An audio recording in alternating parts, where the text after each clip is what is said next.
Bonjour, bienvenue dans les revues du journal du vapoteur. Aujourd'hui, présentation du Hermetic RDA de chez Blitz, fabriqué en collaboration avec Suck My Mod. Dripper en 22 mm, simple coil avec un airflow en forme de bridge.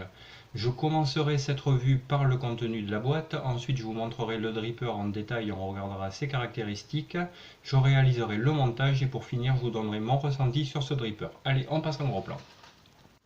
Voilà, donc on va être sur un packaging très sobre, une petite boîte métallique. Alors sur le dessus, on va avoir le logo du Hermetic qu'on va retrouver sur le dripper. Ici, on va retrouver le nom Hermetic RDA. Ici, donc, ils disent que c'est un airflow en forme de bridge, en forme de pont. Ici, le logo de Suck My Mod et de Blitz et les différents réseaux sociaux. Et dessous le scratch code d'authenticité.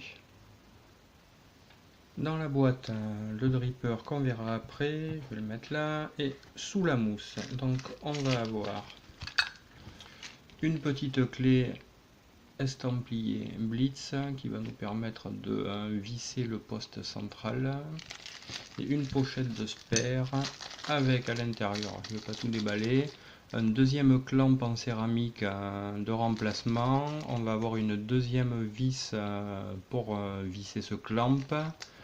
On va avoir le pin BF, un beauty ring pour le dripper est en 22 pour le passer en 24. Je vais l'attraper parce que je vais le mettre en place. Un réducteur 510-810 si vous voulez mettre un drip type 510. Et on a fait le tour. Je vais attraper la vis du BF parce que je vais le monter en BF. Et voilà. Après, on va avoir quoi? Et on va avoir dans la boîte une petite notice avec une vue éclatée du dripper en anglais et en français. C'est super, on a du français. Voilà, donc on a fait le tour du packaging, on va maintenant passer au dripper. Donc le dripper diamètre 22, je vais vous donner de suite ses dimensions, il faut que je les trouve. Donc diamètre 22, il va faire une hauteur de 24 mm sans le drip tip et de 30 mm avec le drip tip. Au niveau de l'airflow, ça sera fait, donc on est sur un airflow en œil de cyclope qui va faire 7 mm de large sur 2,5 mm de haut. Il est réalisé en inox avec deux finitions, soit une finition en inox, soit comme celui-ci, une finition en noir. Donc on va avoir dessus la même gravure, très jolie gravure du Blitz. Et dessous, on va avoir donc Hermetic RDA, le numéro de série, CE, pas jeté à la benne, et dessiné par Blitz et par Suck My Mod. On va avoir donc un pin plaqué or qui ressort un tout petit peu suffisamment pour être hybridé. Voilà. Alors le drip type résine, alors couleur aléatoire, on le voit sur certaines photos en rouge, moi je l'ai reçu en vert, bon ça me dérange pas de toute manière, je mets pas celui-là dessus moi. Donc drip type qui a un diamètre de 16, une hauteur en bouche de 6 mm et une ouverture de 8 mm. Il est bien, moi il est sympa, il est légèrement arrondi sur le dessus, les couleurs sont sympas. Voilà, après on est sur un drip type. Donc le baril. Alors le baril, donc vous l'avez vu tout à l'heure, donc la gravure du hermétique qui est très jolie. On la sent un tout petit peu au doigt. Ici on a le haut du top cap légèrement travaillé, c'est très joli. On a un press fit qui tient bien pour le drip type et à l'intérieur on va avoir un dôme. Voilà, pièce d'inox très jolie, propre, rien de particulier à dire, les arêtes sont pas coupantes. Moi je vous conseille de bien passer du liquide dans le baril et sur les joints parce que les joints tiennent bien. Et maintenant la base. Donc plateau 22 de diamètre, on voit qu'il y a 3 joints pour faire la rétention qui fonctionnent très très bien. pour ça que je vous conseille de bien les passer au liquide. Et donc on va avoir ici donc l'arrivée de l'airflow et on voit donc ce qu'ils appellent le principe de bridge, de pont. Donc l'air vient rentrer et vient arroser tout le dessous du coil, ce qui fait qu'on a vraiment un rendu de saveur qui est vraiment très très bien. Alors je vais essayer de montrer à l'intérieur.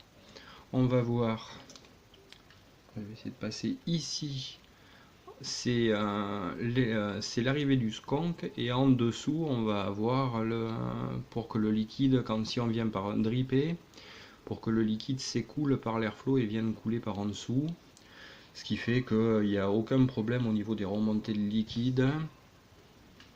Ouais, donc ce qui fait que si on vient dripper par dessus, le liquide vient soit passe par arrose le coton, et s'il vient à tomber dans l'airflow, il vient s'écouler dans le fond de la cuve. On n'a jamais aucun problème de fuite de liquide par l'airflow, l'alimentation en air étant relativement plus haute. Et même quand on vient skonker, moi ce que je fais quand je skonk, je skonk jusqu'à voir le liquide arriver au niveau de l'airflow, et je lâche, et je ne l'ai jamais fait, j'ai jamais eu aucune fuite. Et donc après au niveau de la connectique, on va avoir un connecteur unique. Oui, donc la connectique, on va avoir donc un clamp en céramique maintenu avec donc une vis plaquée or. Donc on voit ici le pôle positif avec l'isolateur en pic. Alors si vous le démontez, il suffit d'enlever le 510 que je vais faire tout à l'heure pour mettre le BF. L'isolateur sur le côté est vraiment super fin, faites attention à ne pas le casser. Donc on voit ici le pôle positif et ici le négatif taillé dans la masse. Et cette petite forme d'encoche là va faire que le fil va bien s'écraser, parce qu'on va retrouver les mêmes empreintes.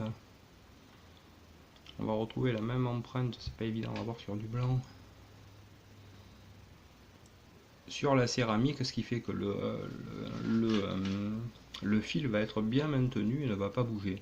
Donc en fait il suffit juste de venir glisser le coil pour le mettre au milieu de l'airflow et le montage est fait. C'est pour ça qu'il est vraiment super simple à monter. Et on a ici aussi deux petites encoches pour nous aider à guider.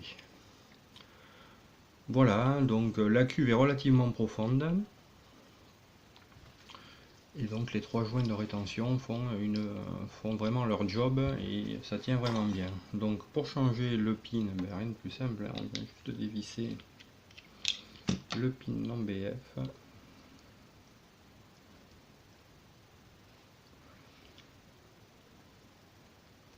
On voit, hop, l'isolateur en pic, mais voilà, je vais vous le montrer, petit isolateur en pic.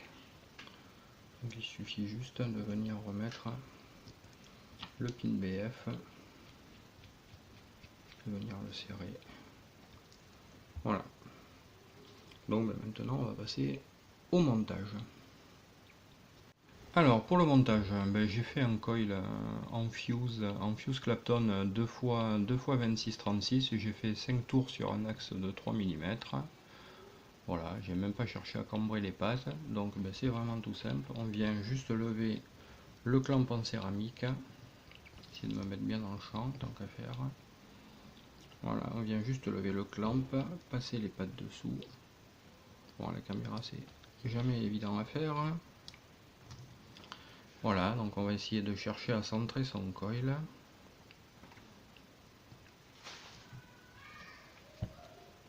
Et venir serrer.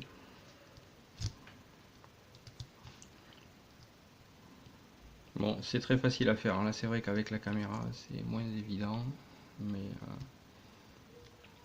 ça se monte en 2 secondes, on va dire.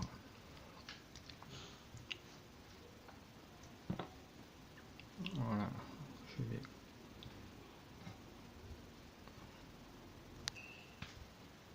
Voilà, donc bien serré. Alors, pas trop serré, pour que ça tienne, mais cassez pas la céramique, hein, c'est de la céramique donc c'est très fragile. De toute manière, après il se desserre pas, il n'y a aucun problème. Moi, le coil il s'est jamais desserré.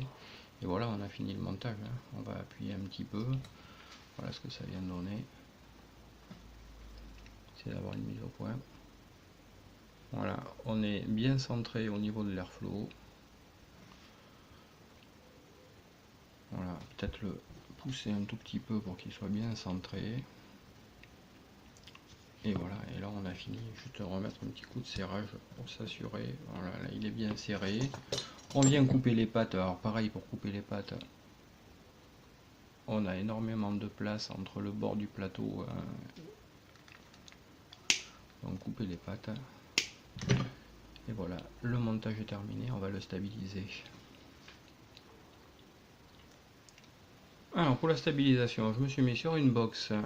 Je me suis mis à 25 watts, pour le moment il me voit un coil à 0,13. Mais ça va monter. Donc ben, on y va. Hein.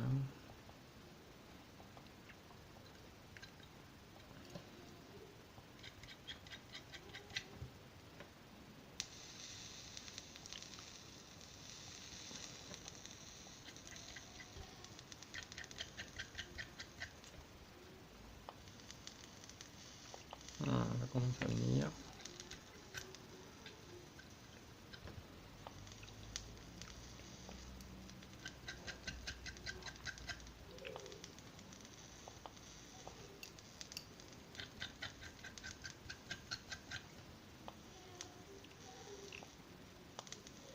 Voilà, on commence à pas être mal.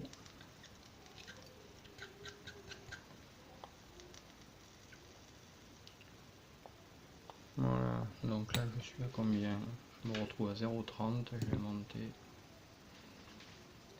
à 40 watts.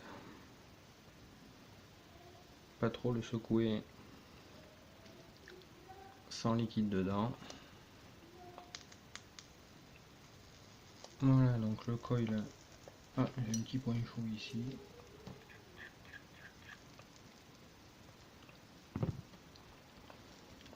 Voilà, je vais le laisser refroidir et on va le cotonner. Voilà, donc je l'ai remis sur le pied, donc cotonnage, mais pareil, rien de compliqué, on vient de passer sa mèche. Voilà, bon, je vais couper plus large, comme je fais d'habitude. Je vais venir aérer un peu mon coton parce que la mèche est super dense. Voilà. On peut y aller, la cuvée est profonde.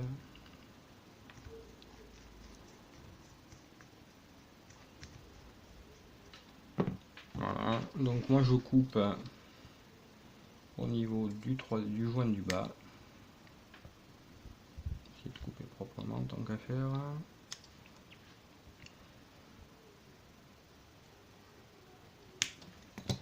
Et il y a juste à venir glisser le coton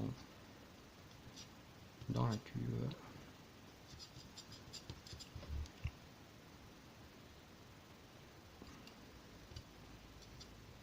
Et le tour est joué. Voilà. Terminé, cotonné. Bon, je le monte sur la box avec la Beauty. Je prime le coton. On va voir ça. Donc, pour le monter avec le Beauty, on met le Beauty en place, on vient glisser. On s'assure que le Beauty soit à peu près centré. Voilà, donc je vais allumer. Donc il me voit une résistance à 0,32. Je vais venir, je vais baisser un petit peu quand même. Voilà, je vais mettre à 40 watts pour l'amorcer. Et donc c'est parti.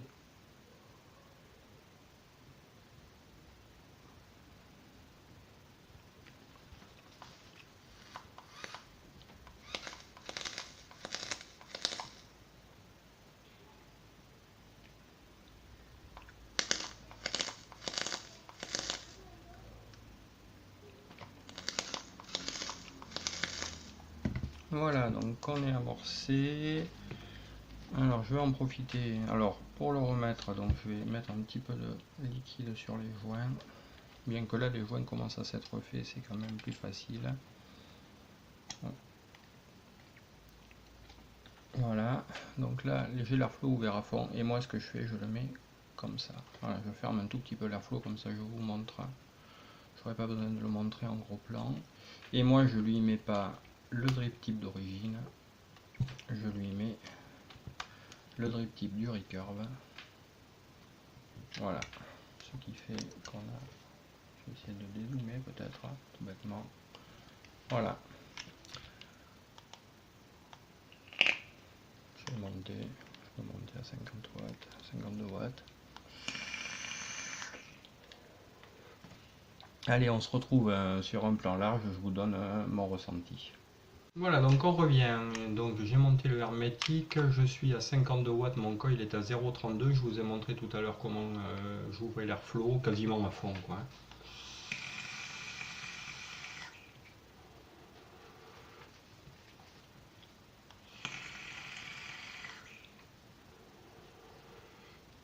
Voilà, donc bonne production de vapeur et vraiment superbe restitution de saveur. Quand j'ai reçu le dripper, que j'ai vu la taille de l'airflow, je me suis dit waouh, ça va être un truc hyper aérien vu la taille de la chambre. Et en fait non, avec ce principe de bridge, de pont qui vient arroser le dessous du coil, l'air est freiné et on a vraiment un airflow pas limité, mais juste ce qu'il faut. On a vraiment un superbe rendu de saveur et quand même une bonne production de vapeur.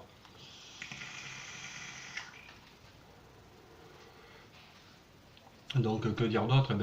Pour moi quasiment que des points positifs, voire même que des points positifs, hein. On a une superbe finition, un dripper qui est sobre, les spares sont complets, on a vraiment un super bon rendu de saveur. Le montage est vraiment très très simple à faire, hein. Vous avez vu, j'ai regardé au chrono quand je l'ai monté, il faut 2 minutes pour le monter, quoi, hein. Voilà, après le cotonnage pareil est vraiment très facile à faire. Je vous dis, moi quand je sconque, je ne sais pas si on va le voir, je viens, appuyer, je fais, ah ben voilà, ce qu'il fallait pas faire, je l'ai fait, je vais couper 2 secondes. C'est super, c'est la première fois que ça m'arrive parce que je le fais à la caméra donc je voyais pas trop ce que je faisais. Donc j'appuie, je fais monter le liquide jusqu'à le voir au niveau de l'airflow, je relâche et normalement il fuit pas, quoi. Là c'est la première fois que ça m'arrive, et encore parce que je l'ai fait vraiment devant la caméra et je voyais pas trop ce que je faisais, quoi.